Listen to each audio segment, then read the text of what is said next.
Muy buenas noches, bienvenidos a esta charla. Va a ser una noche muy especial, una charla con un periodista y abogado, Melquisedec Torres.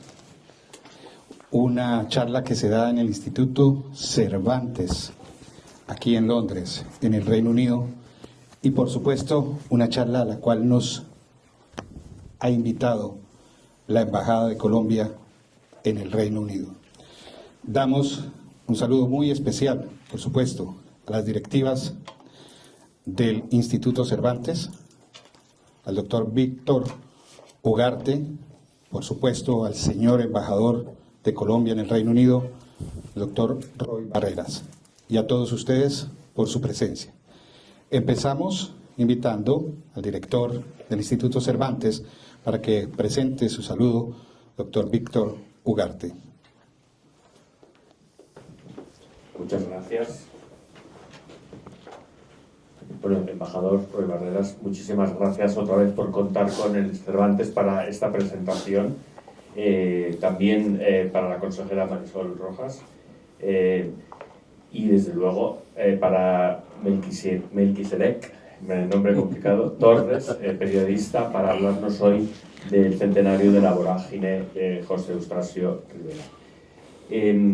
Yo quería comentar, siempre me preguntan, cuando he estado en distintos institutos Cervantes, muchas veces me preguntan, ¿cuál es el español mejor? ¿Dónde se habla mejor español?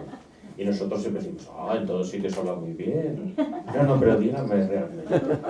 Y entonces normalmente digo, bueno, he de decir que en Colombia utilizan más palabras.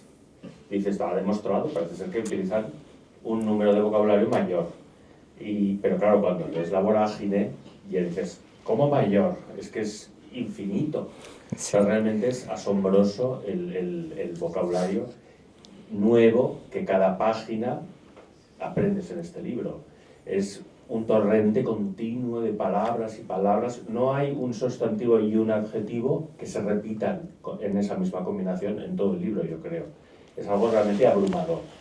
Y claro, cuando lo empiezas a leer, dices, ups, ¿y esto qué querrá decir? Vas a mirar, ya lo sé. Pero no vuelve a salir más, porque es otra palabra.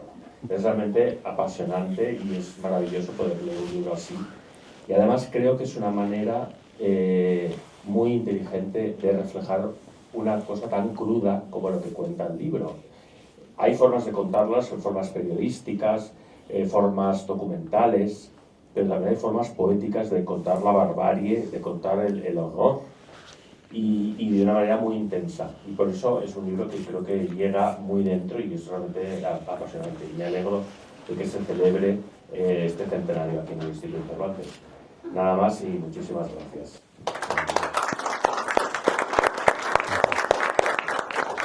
Muchas gracias, señor director Víctor Ugarte. El llamado ahora es para el señor embajador de Colombia en el Reino Unido, Roy Barreras.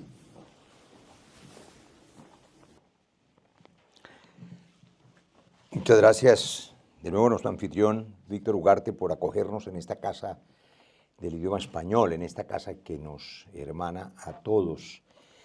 Yo tengo la certeza de que cuando nosotros nos encontramos en cualquier lugar del mundo con un hispanohablante, con un hispanoamericano, sentimos que es uno de nosotros. Es un impulso casi que automático. Se puede estar en Berlín, en Varsovia, en Moscú, y escucha en el metro o en una cafetería a alguien hablando español y ese es nuestro hermano, nos hermana el idioma y espacios como este nos hacen más hermanos. Muchas gracias a Melquisedec, que tiene además nombre García Marquiano, ¿no? Yo creo que García Márquez le robó el nombre para uno de sus... Le hizo una pequeña... Melquiades, el mago. Me confunden con frecuencia. ¿Con García Márquez o con Melquiades? Yo creo que este espacio de encuentro del Cervantes, no lo dijimos hace unos días, pero yo creo que ustedes sí lo dicen con frecuencia, Víctor, también es un homenaje pues a quien le debemos el nombre, a Cervantes. Y yo creo que uno puede, digamos, tener todas las diferencias y todos los acercamientos a obras de la literatura y cualquier comparación con el Quijote puede ser grandilocuente, pero el Quijote es un libro de aventuras y La Vorágine también es un libro de aventuras.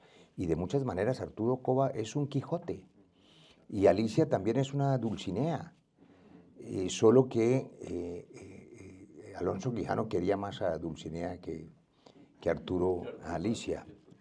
Pero allí hay unos elementos tan humanos que este Melquiades moderno, Melquisedec, nos va a hablar de eso ahora, que no solamente hay adjetivos y verbos y palabras increíbles en La Vorágine, sino una manera de retratar las emociones humanas, el carácter, las personas, que son las que trascienden la historia. La Vorágine ha sobrevivido porque sus personajes siguen existiendo. El aventurero, el migrante, la mujer que huye del hombre con el que no se quiere casar o que es desamada, eso sigue allí presente. Y hay un par de frases para quienes tienen aquí pareja, para quienes están enamorados o para quienes transitan el mundo de la mano de alguien, que Arturo Cova, no, Alicia es quien se la dice cuando él, arrobado por ese Casanare y por el destino que le parece terrible, dice: ¿por qué estás a mi lado? ¿Por qué finalmente vas a acompañarme con este destino terrible? Y ella le dice: el destino es uno y nosotros somos dos. Eso, vivir en pareja, nosotros somos dos. Eso es una de las tantas frases que José Eustacio Rivera nos regala para la eternidad. Para todos nosotros el destino es uno. Pero bienaventurados los que pueden decir nosotros somos dos. Yo puedo decir nosotros somos dos con Claudia.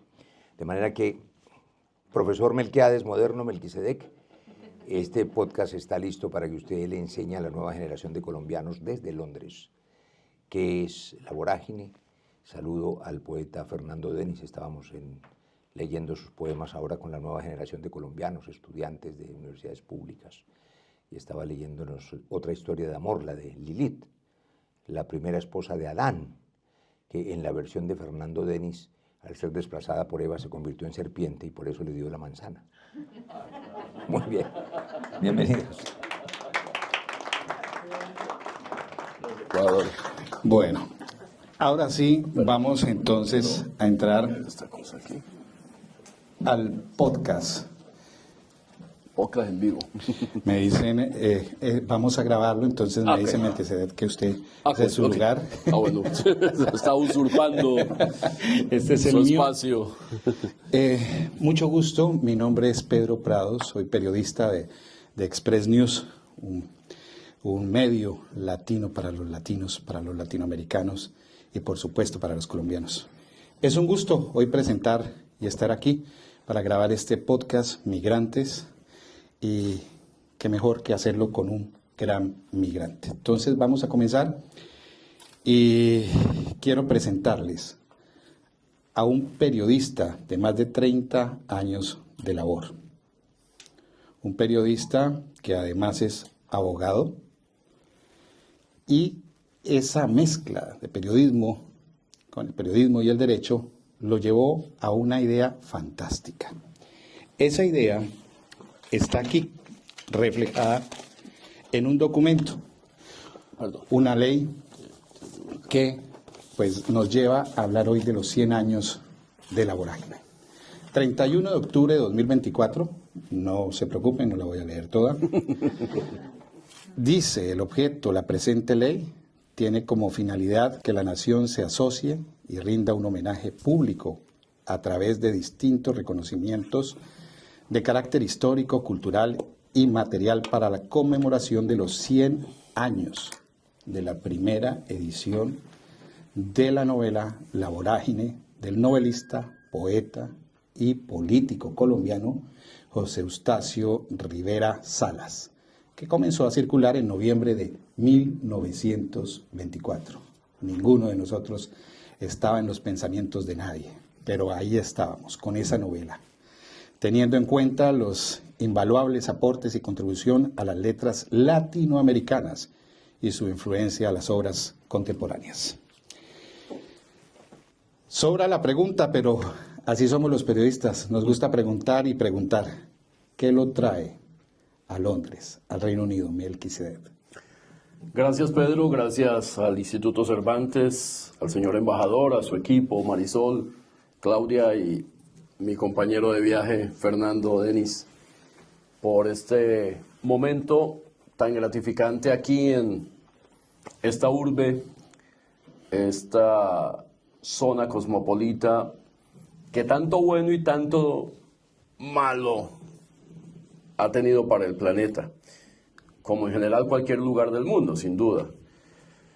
Estamos en el epicentro de lo que fue el gran imperio británico. Esta tarde estuve en el Museo Británico y por supuesto no pude dejar pasar la oportunidad de pensar en Rivera y de pensar en el caucho y de pensar en Clemente Silva y en esa gesta lastimosamente no heroica de Arturo Cova para ayudarle a Clemente Silva a encontrar el sosiego y la paz con los restos de su hijo, de ese cauchero que también cayó víctima de toda la barbarie que se desató, no solo en el Amazonas, en Putumayo, en el Caquetá, en el departamento, lo que hoy es el departamento del Amazonas, sino también en el Congo.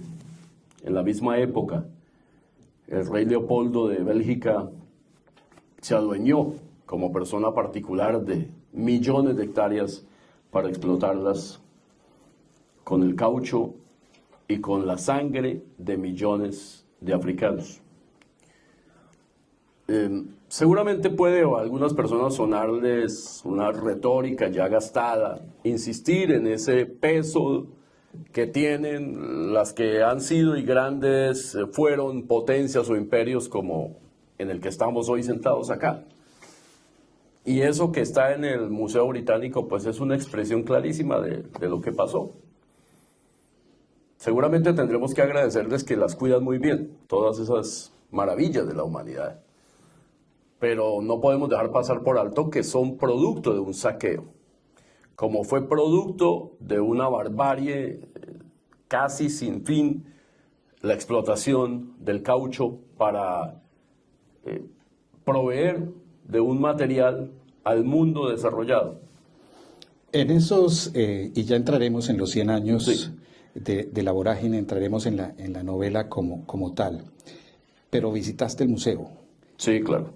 Tuviste esas experiencias, esa sensación y la uniste con lo que la novela también encierra, que es parte de esa historia de la vorágine. Para quienes todavía no han descubierto esta bella obra, ahí vamos a encontrar eso. Pero quiero preguntarte, ¿cuál es tu relación directa con la vorágine? ¿Por qué estás hoy sentado aquí precisamente? Sí, lo decía, y creo que se me está contagiando la capacidad metafórica de nuestro amigo Fernando. Pero bueno, en resumen, lo que está pasando es muy bueno en el sentido de que Colombia y buena parte del mundo están conociendo a José Eustacio Rivera a través de la vorágine, a través de este motivo de los 100 años. Por supuesto, no sería absurdo plantear que el trámite de la ley, la iniciativa de esa ley que el Congreso aprobó por unanimidad y que el presidente de la República firmó, sea el único aliciente que ha habido para que Rivera y la vorágine hayan protagonizado buena parte de las noticias buenas de Colombia este año. La vorágine fue protagonista de la Feria del Libro de Bogotá, la Feria Internacional, fue protagonista de la Feria Internacional de Sao Paulo, fue protagonista de la Feria de Guadalajara. Afortunadamente el gobierno en cabeza del ministro de Cultura asumieron ese peso y eso yo creo que refleja muy bien el contenido de esa ley y lo que significa estar aquí. Por supuesto, no estaríamos aquí si el Instituto Cervantes no considerara que la vorágine es importante para Hispanoamérica. No estaríamos aquí si el señor embajador no hubiese considerado en su momento que había que promover allende las fronteras, como decían los viejos poetas, el nombre de Rivera y la vorágine como una gesta heroica y como un grito de denuncia de hace 100 años que hoy todavía palpita. Aunque ustedes no lo crean, y agradezco porque hay que reconocerle la modestia, este hombre que está aquí sentado hoy con nosotros, Melquisedec Torres, pues con sus conocimientos de derecho logró sacar adelante un proyecto de ley. Él lo redacta y quisiera que nos contaras esta historia porque no todas las veces un país tiene una ley en el tema de las artes y la cultura. Y un periodista con conocimientos en derecho se sienta y dice, ¿por qué no reconocer esto? Y hago una salvedad. José Eustacio Rivera y el periodista que está al frente mío son de una misma región. ¿Cómo fue esa historia? Sí, el primer elemento es que Rivera nace en Neiva, que es la capital del Huila, yo nazco en Pitalito, y mi mundo también ha sido en general desde las letras. Desde la primaria, la secundaria que hice en Pitalito, en escuela y colegio público, la pasión por las letras, a pesar de que en mi casa no había ni un solo libro, excepto la Biblia. Y a uno le decían en la casa, o era un mito absurdo, que si usted se leía toda la Biblia se enloquecía. Yo creo que es cierto, además. No. Afortunadamente creo que no, embajador. La Biblia es fantástica en términos de la ficción en la Biblia está contenido todo el Código Penal y le sobran además cosas. Pero bueno, entonces esa pasión por las letras me lleva a descubrir a Rivera muy temprano, como descubrí a García Márquez, y las dos novelas me marcaron muchísimo. En el sentido, una, además por el nexo regional, por saber que Rivera era un hombre de Huila. La vorágine. La vorágine y Tierra de Promisión, que es el gran canto poético que antes de La vorágine escribió Rivera. Y que también está en mora de que volvamos a leerlo y volvamos a exaltarlo como una obra impresionante desde el punto de vista de la palabra. Y cuando en algún momento en medio de la pandemia en el 2020, quedaba mucho tiempo para pensar en la pandemia, estamos encerrados, entonces, y en algún lado encontré que, o caí en cuenta de que en 2024 se iban a cumplir 100 años de la publicación de la novela.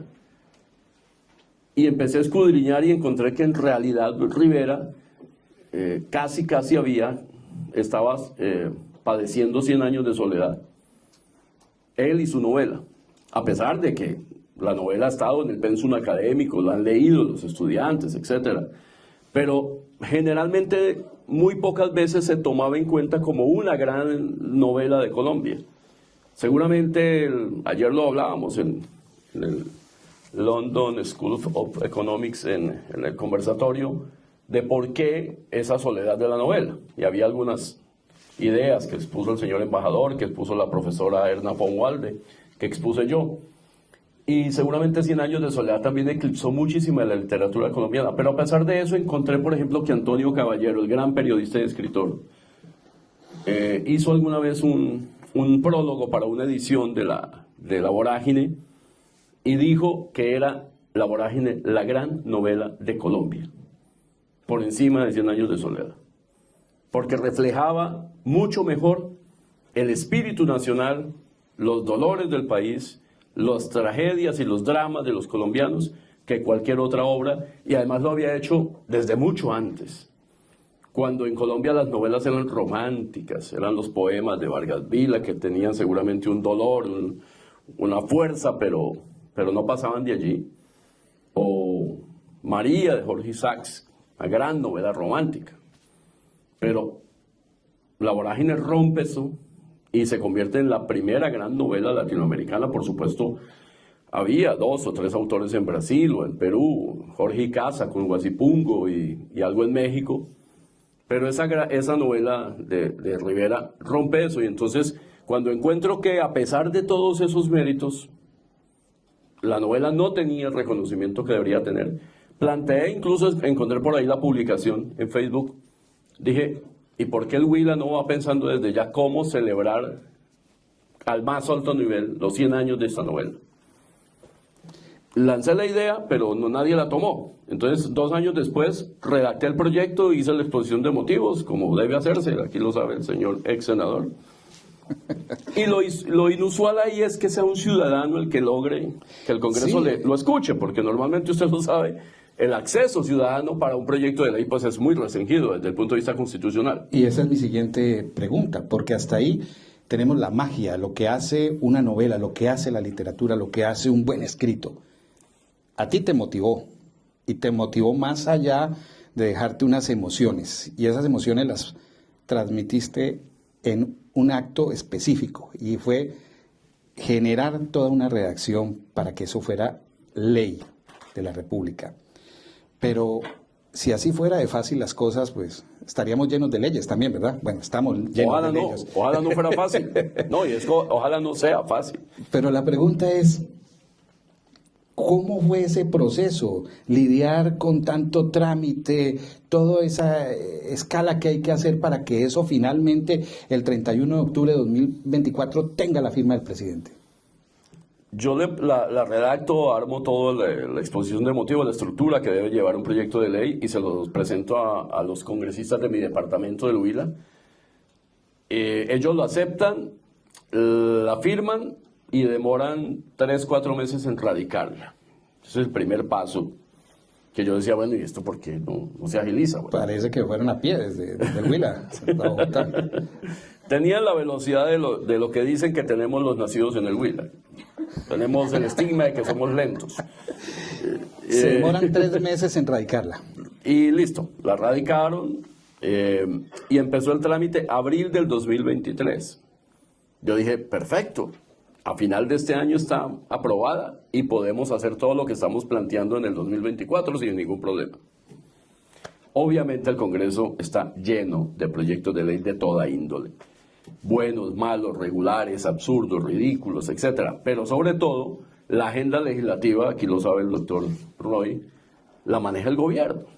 El gobierno tiene la batuta, el gobierno es el que impulsa. Y los proyectos del gobierno son los que van adelante. Y fue un poco difícil en ese momento con el Ministerio de Cultura, que es el que le corresponde esto. Ahora tiene un nombre más largo. No sé si eso sirve para algo, pero bueno, le puse un nombre mucho más largo. El Ministerio de las Culturas, los saberes ancestrales, no sé qué. Y el ministerio en ese momento no se ocupó tampoco. Entonces yo trataba, como decimos en Colombia, patinando, es decir, empujando. Oiga, primer debate, etcétera. Mire, diciéndoles a los congresistas del Huila, que eran los primeros interesados, paulatinamente eso se fue dilatando y terminó aprobada teóricamente el 20 de junio pasado, pero había que conciliar como tenemos 2 cámaras. Cuando una cámara aprueba un texto y la otra cámara aprueba otro, hay que conciliar, es decir, ponerse de acuerdo al final cuál de los 2 textos es el que vale. Cosa difícil, ¿verdad? Y eso se demoró julio, agosto, septiembre. Que es un pupitrazo, eso no tenía más. Pero bueno, finalmente salió y debo decir que el gobierno fue muy ágil en firmarle al presidente. Teníamos ahí también algunas personas dentro de la Casa de Nariño. El señor embajador estaba muy atento también cuando le comenté. Nos apoyó en eso. Y eso hizo que rápidamente se firmara después de todo ese periplo. Pero es singular que una ley se pueda desarrollar de esa manera. Pero en el fondo, Pedro y amigos, lo importante es que eso se convierta en la realidad. Lo que está ahí plasmado, el gran homenaje que hay que hacer a Rivera de aquí en adelante. Eso no se agota en simplemente la firma de la ley. Melquisedec, hasta ahí esta historia es interesante porque si nos damos cuenta no se lograron los 100 años de soledad con la vorágine. Alcanzamos a cortarla en octubre. 1924-2024. Allá hay un elemento también que me parece importante y en los países latinoamericanos, las regiones, la fuerza de poderes, ese orgullo como pasa también en los países europeos. Y tú eres de una región bastante hermosa, una región que me imagino vive de manera muy especial la obra de José Eustacio Rivera, entre ellas La Vorágine. Y no en vano ustedes tienen un municipio que lleva el apellido de José Eustacio Rivera, pero no bastaba con ese homenaje, tenía que haber una ley. Hoy que ya la tienes, ¿qué tanto de esa ley, cómo siente el Huila esa emoción de saber que se reconoce también ese departamento por ese talento, por ese talante literario? El Huila es un departamento pequeño, en realidad, digo pequeño comparado con muchos del país, pues es muy grande comparado con países de Europa, tiene 20.000 kilómetros cuadrados. Pero tiene varias particularidades. Una es que tiene todos los pisos térmicos, tiene desde un desierto hasta el nevado. Desde un desierto hasta el nevado. Sí. Lo cruza por toda la mitad desde su nacimiento hasta 300 kilómetros adelante el río Magdalena, que es el río más importante de Colombia. Tiene la más grande necrópolis de América y una de las más grandes del mundo, que es la zona arqueológica de San Agustín, de la cultura Uyumbe, que entre otras no dejó rastros del origen. Están las esculturas, más de 500. Hoy estuve en el Museo Británico buscando una que hay en el Museo Británico. No está catalogada, perdón, sí está catalogada, pero no está en exposición. Me dijeron que había que pedir un permiso para buscarla, embajador. Ahí tiene una tareita, se la tengo anotada. No sé en qué bodega la tendrán, pero es una gran escultura además. No sé cómo llegó acá. Y entonces el departamento del Huila, además, tiene una larga tradición, y el doctor Roy, que sabe muchísimo de historia, más que nosotros, el Huila ha dado grandes hombres. Por ejemplo, se considera que el más grande orador de Colombia en el Congreso fue un huilense, el doctor José María Rojas Garrido, a finales del siglo XIX.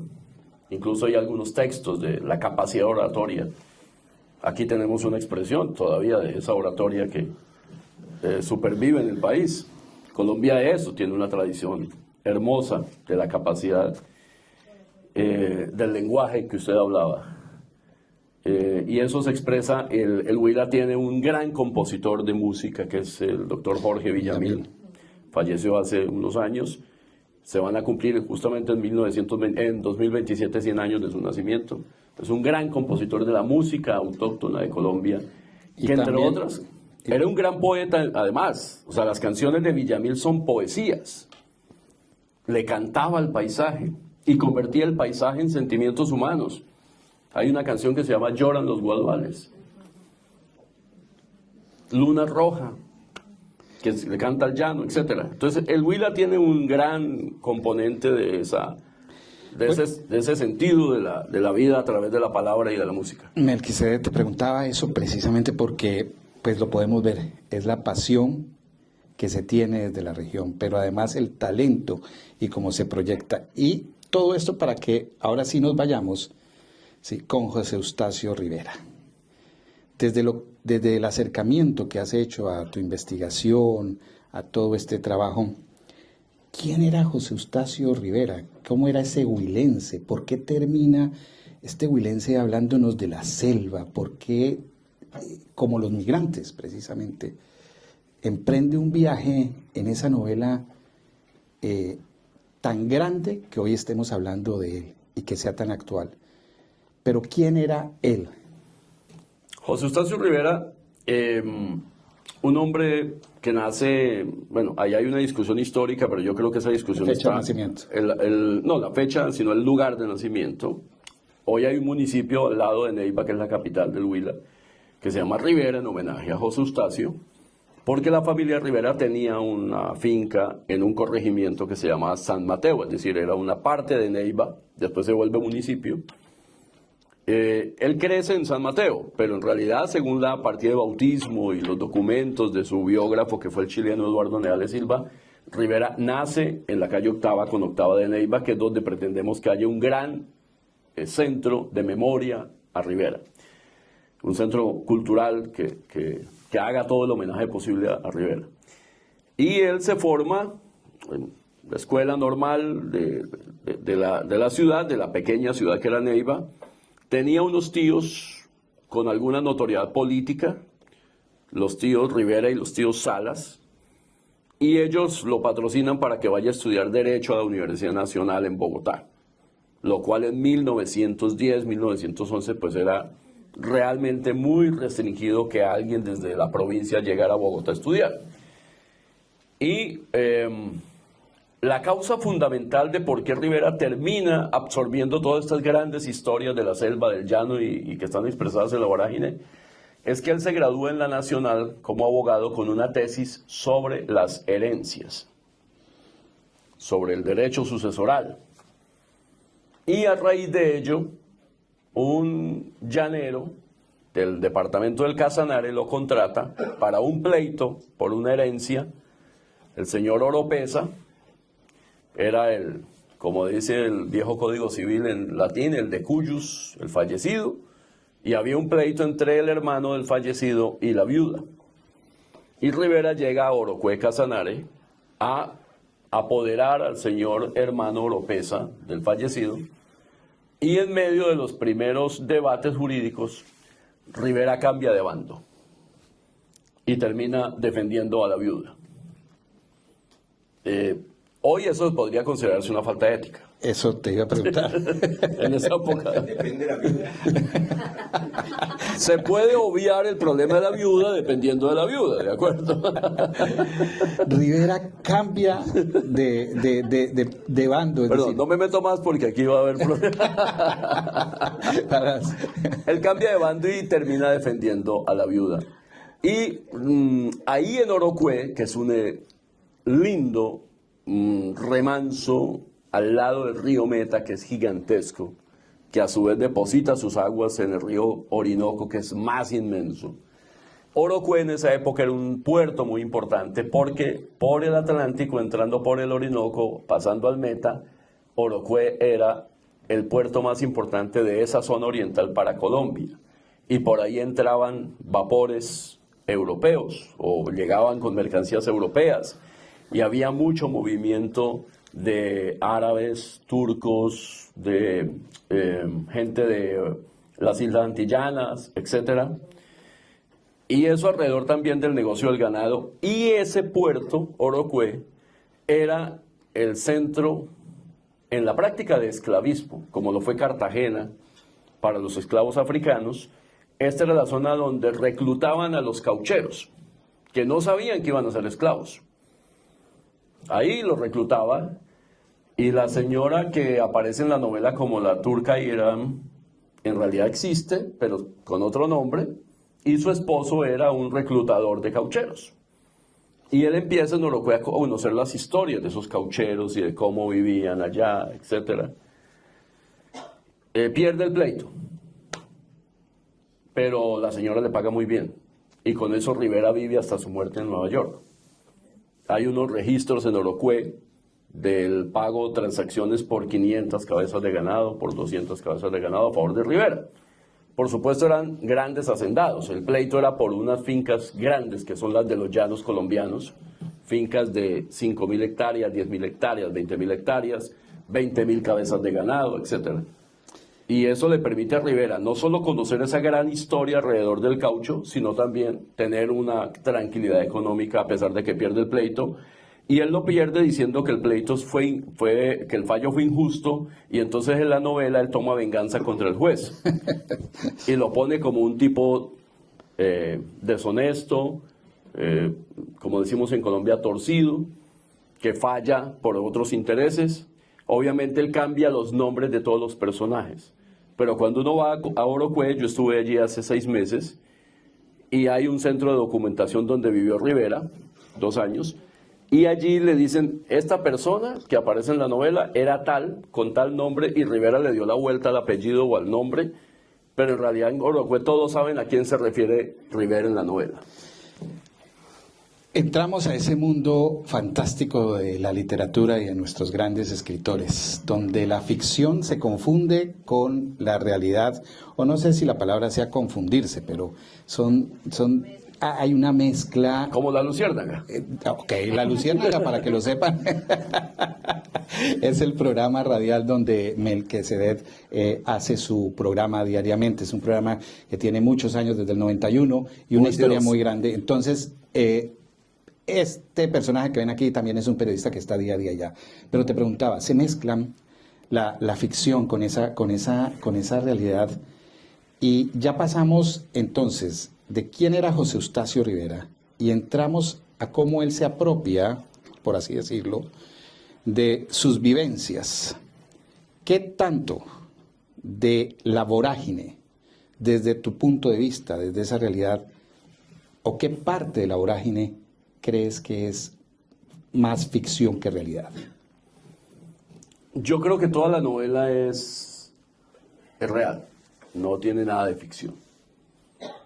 Las historias incluso podrían ser más crueles de lo que aparecen en la novela, de acuerdo con los reportes, por ejemplo, que hacía en 1913 Sir Roger Casement, que fue enviado por la corona británica a averiguar unas denuncias que había contra la Casa Arana. La Casa Arana, que para quienes no hayan leído la novela, pues digamos es un protagonista muy grande y ese ocupa el lugar de los malos, digámoslo así. Claro, la Casa Arana es el equivalente en esa zona del Putumayo, Perú, Brasil, Colombia, a lo que era el rey Leopoldo en Bélgica. Pero Julio César Arana sí tenía presencia real en esta zona. Arana constituye una compañía con unos colombianos de apellido Calderón, que resultaron que por allá lejos parece que hay un parentesco con mi familia. Eso lo acabo de descubrir. Estoy en mora de averiguar a fondo, pero no es ficción, es cierto. Estos Calderón, que eran del Huila, se van para estas selvas, constituyen una compañía cauchera y en eso tuvo protagonismo también el entonces presidente Rafael Reyes. Él tenía unos intereses ahí, el presidente de Colombia de comienzos del siglo XX. Y estos Calderón hacen negocios con Julio César Arana. Arana los estafa, los intimida, los amenaza, los saca del negocio y constituye su propia compañía peruana. Cuando el gobierno peruano trata de ejercer cierto control sobre la compañía, Arana constituye la sociedad aquí en Londres, la Peruvian Amazon Company. Entonces, los ingleses terminan comprando acciones de esa compañía peruana y llegan reportes de abusos de esa compañía contra los indígenas y los campesinos caucheros. Entonces, Sir Roger Casement llega a esa zona. Hay una gran novela de Vargas Llosa, El sueño del Celta, que es la biografía novelada de Roger Casement. También hay un investigador francés que toma reportes muy graves de lo que pasa allá y este francés desaparece o lo desaparece. Entonces, todos esos elementos son los que encuentra Rivera ya a 1918, 1920 y posteriormente él es comisionado por el Congreso de Colombia y por el Ministerio de Gobierno de Colombia para dirigir una comisión que se va a encargar de delimitar las zonas de frontera con Venezuela y parte con Brasil, que son estas zonas de los llanos y la selva. Y ahí es donde Rivera también complementa todo el conocimiento de lo que pasaba en las zonas del Caucho, al igual que viaja al departamento, lo que es hoy el departamento del Caquetá, que es como la cabeza de la Amazonía colombiana hacia el norte, llega al municipio de Florencia, en esa época entre Neiva y Florencia, y ahí escucha también, porque ahí se reclutaban también caucheros. Esa es buena parte del contexto que le encuentra para construir, pero la novela en realidad, toda la narrativa está basada en hechos absolutamente reales que además, si nos atenemos a los informes de Casement y de otros, pues incluso los horrores eran peores que lo que se refleja ahí. Sí, la novela sí presenta y dibuja unos cuadros de horror, además que Rivera no se detiene en sus palabras, como decíamos, en esa riqueza del lenguaje para expresar, digamos, unos cuadros que son difíciles a veces de procesar. Esta es una invitación para quienes no se han acercado todavía a la vorágine, que lo hagamos, pero además, si nos damos cuenta, conecta con otras obras de grandes escritores. Hechos reales, según tú, Melquisedec. Y ahora trataré de unir tres momentos. El momento de tu niñez, el momento de Rivera cambiando de posición, perdiendo un juicio y teniendo en mente tal vez ya una historia grande para escribir. Y el momento de estos hechos reales. Todo para unirlos por un solo eje. Y es las palabras, los escritos, las narraciones como denuncia. La vorágine es una novela y su vigencia es pregunta, obviamente, como un documento, como un gran documento vivo, muy vivo de denuncia todavía, que no se le ha hecho caso, o sí se le ha hecho caso? Buena parte de lo que plantea como choque social y económico la novela todavía tiene expresiones, por supuesto, en Latinoamérica en buena parte. Hay unos rezagos enormes en esa materia. Hoy no es el caucho, es la expansión ganadera, por ejemplo, o es la expansión de los cultivos enormes de soya, o soja, como dicen otros. También el narcotráfico. Pero el narcotráfico tiene una expresión distinta, pero en términos económicos, pero sí la tiene igual en términos ambientales. Para cultivar coca o marihuana, pues se ha talado un sinnúmero de miles de hectáreas de bosque, de selva, de llanos. Y todo eso sigue siendo en muy buena parte por una razón potentísima, y es la incapacidad, en el caso de Colombia, la incapacidad de que el Estado sea Estado. Y es lo que decía Rivera de las fronteras, porque a Rivera lo mandan en una comisión que incluso es abandonada por el gobierno, no les mandan recursos, y algunos miembros de la comisión se van porque no aguantan más. Rivera es el último que sale de allá. Y él va al Congreso y denuncia cómo el gobierno abandonó la comisión. Y el gobierno pues era más o menos la misma línea de ese gobierno que había permitido que Colombia perdiera Panamá. La pérdida más grande, nosotros hemos perdido como país, creo que 1.200.000, 300.000 hectáreas, embajador, desde finales del siglo XIX. Pero la pérdida más grande es la que representa menor extensión geográfica, que es Panamá, por la enorme importancia estratégica que tenía la construcción del canal.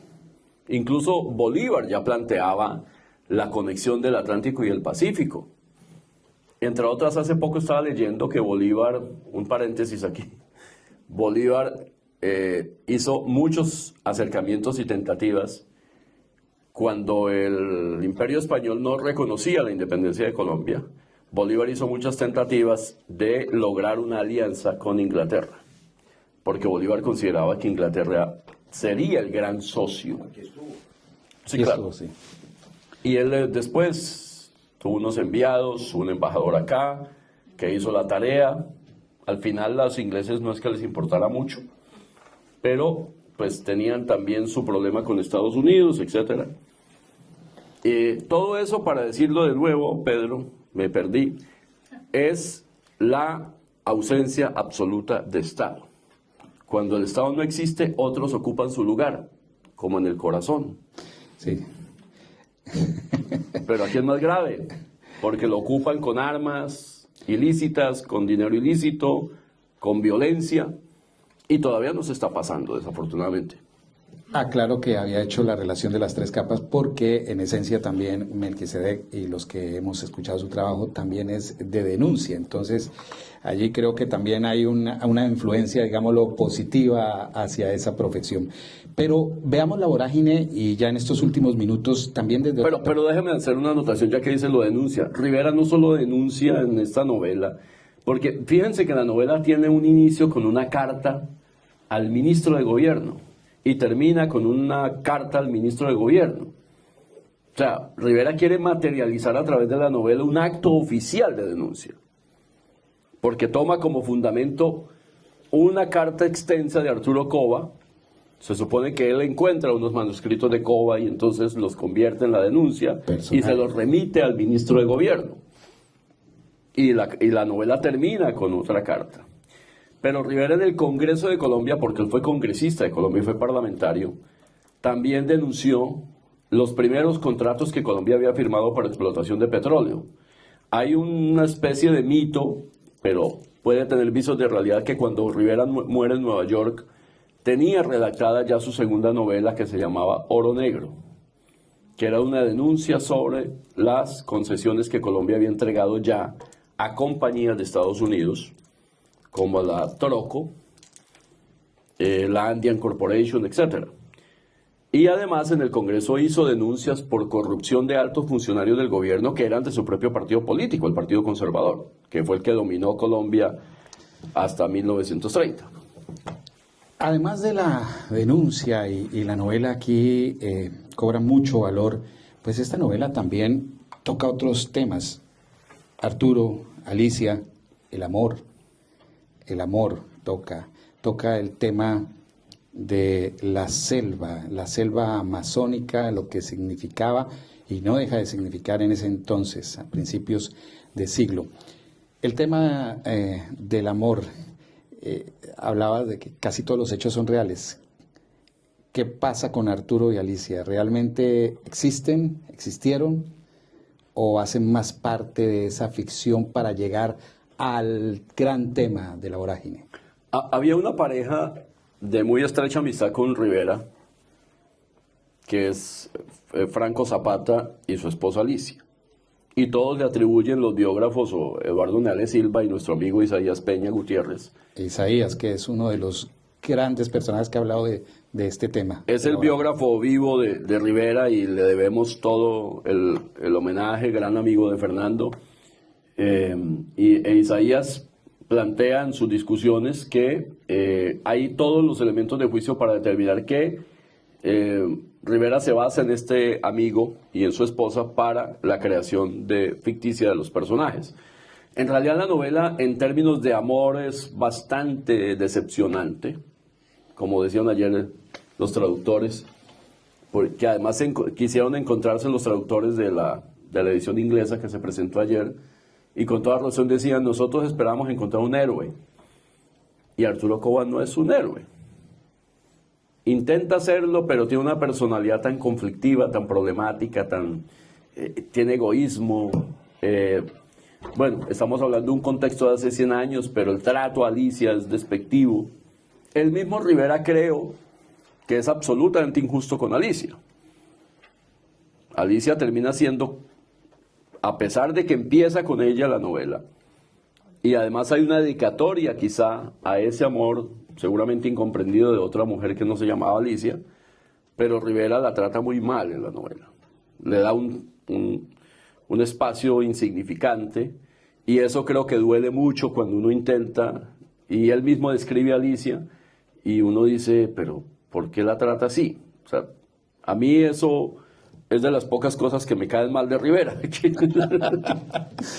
Pero ya terminando, nos quedan muchos temas, por supuesto, y el tema ambiental, el tema del bosque es bastante interesante, pero esa es una tarea que tenemos para leerlo, para volverlo a releer, además porque ahora con todos esos acontecimientos vuelve la selva amazónica a ser protagonista, y siempre, y no lo ha dejado de ser, para bien o para mal, las creencias, todo lo que hay ahí. Voy al tema de la traducción, que es un tema bastante interesante, y sobre todo cuando estamos aquí en un país de habla inglesa. ¿Cómo has visto ese tema? ¿Qué expectativas hay en ese tema? A mí me parece fabuloso que ese trabajo que se hizo a través de la Cancillería y aquí con el señor embajador haya tenido ese fruto tan interesante como fue la traducción. Es la tercera traducción al inglés. Habrá que mirar en términos de los expertos cuáles son las diferencias. Yo les preguntaba a los traductores ayer, ellos además hicieron salvedad de que fue un tiempo muy corto que tuvieron para hacerlo, por eso fueron 2 personas. Probablemente eso signifique que no es la gran traducción que se merecería la novela, no sé, estoy especulando. Probablemente hayan hecho un excelente trabajo y creo que lo habrán hecho, saben de ese tema. Y ojalá eso abra la puerta para que la novela empiece a circular en estos otros territorios, en otra lengua. Es muy difícil, siempre ha sido difícil ese tipo de trabajos. Lograr que un autor penetre en una lengua que no es la suya, eso, igual que los cantantes, ¿no? Shakira se demoró no sé cuántos años en lograr una canción en inglés, a pesar de todo su talento.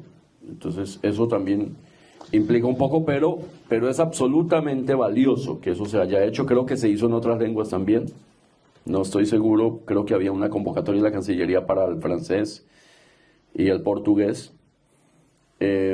Sí, la novela, hasta donde tengo conocimiento, se ha traducido antes de estos 100 años a unos 16 idiomas.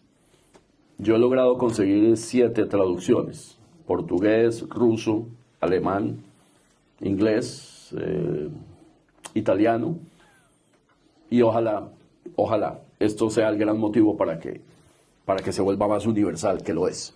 Melquisedec, una de las cosas que se tiene aquí en estas tierras que visitas es el manejo del tiempo, y se nos está acabando, y nos quedan 2 puntos en esto. Uno, despedirte, agradecerte, porque pues por eso estamos hoy hablando, porque un ciudadano bien intencionado dijo vamos a hacerle a este cuento, encontró eco en un gobierno, encontró eco en la ley, y aquí estamos. Quiero decirte que hablábamos en otro podcast con el ministro de Cultura, y él estaba muy orgulloso de esto, muy orgulloso, porque como estamos muchos colombianos, cuando se hace una ley que hable de cultura y de las artes.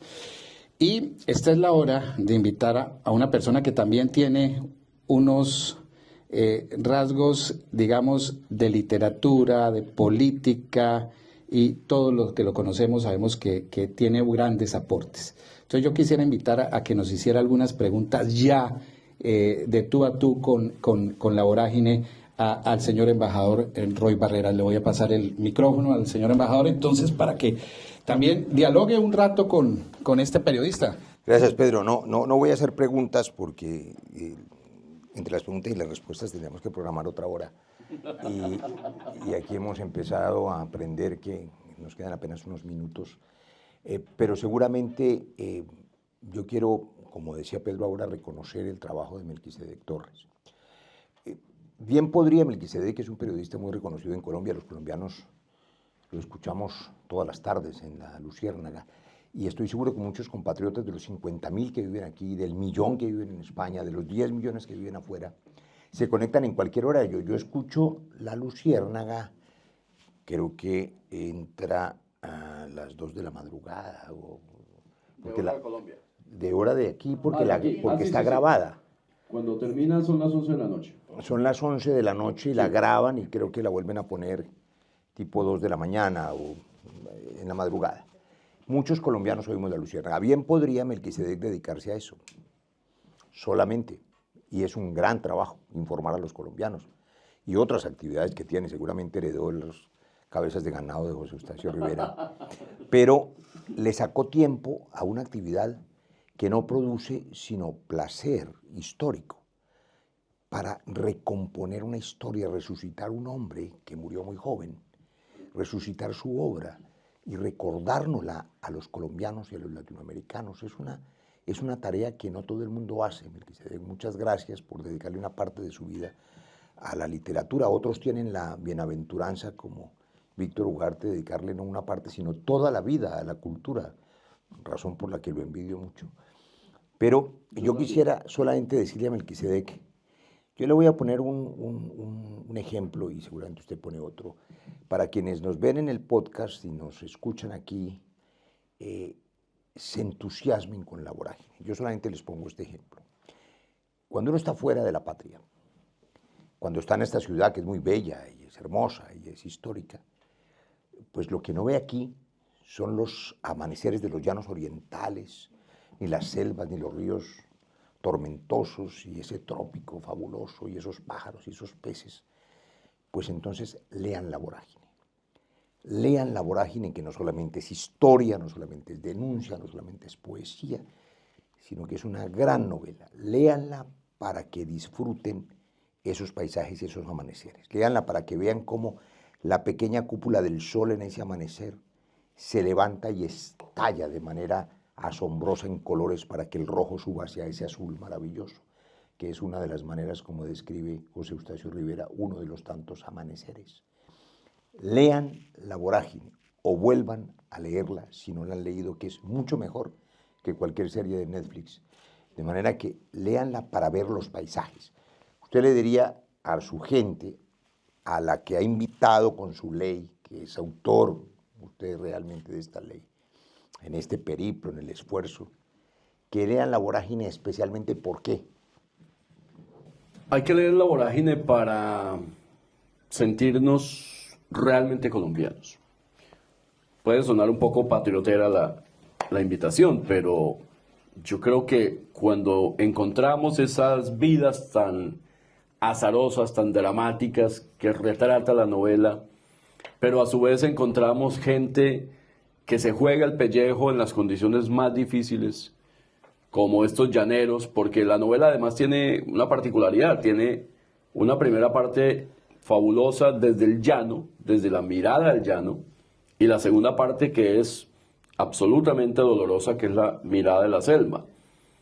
Pero en medio de eso hay unos seres humanos colombianos que se jugaron la vida por mantener la presencia que el Estado nunca ha hecho o no hizo en esa época y en muchos casos no sigue haciendo ahora.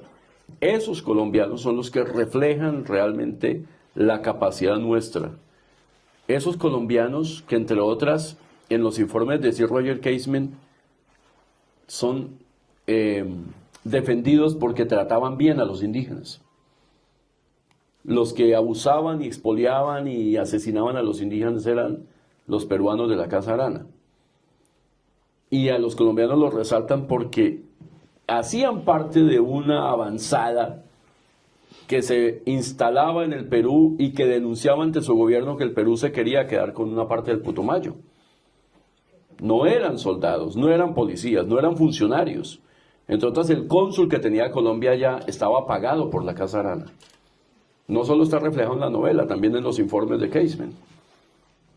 Entonces, yo creo que eso nos hace sentir que en realidad, a pesar de todas las adversidades, embajador, este país tan adolorido que hemos tenido durante tanto tiempo y que lo hemos vivido de manera directa, tiene una capacidad de sobreponerse, una resiliencia impresionante a todas esas adversidades, a todos esos retos, a ese mundo tan difícil del llano. Uno se imagina que la selva es absolutamente violenta en su expresión contra el ser humano. Resulta que el llano también lo es. Tú puedes ver absolutamente limpio el horizonte y sin embargo dentro de lo que se vive allí es igual o más salvaje que la selva, porque las condiciones son extremas, o de calor o de lluvia. El llanero es una persona que tiene una capacidad impresionante de adaptación a esas condiciones.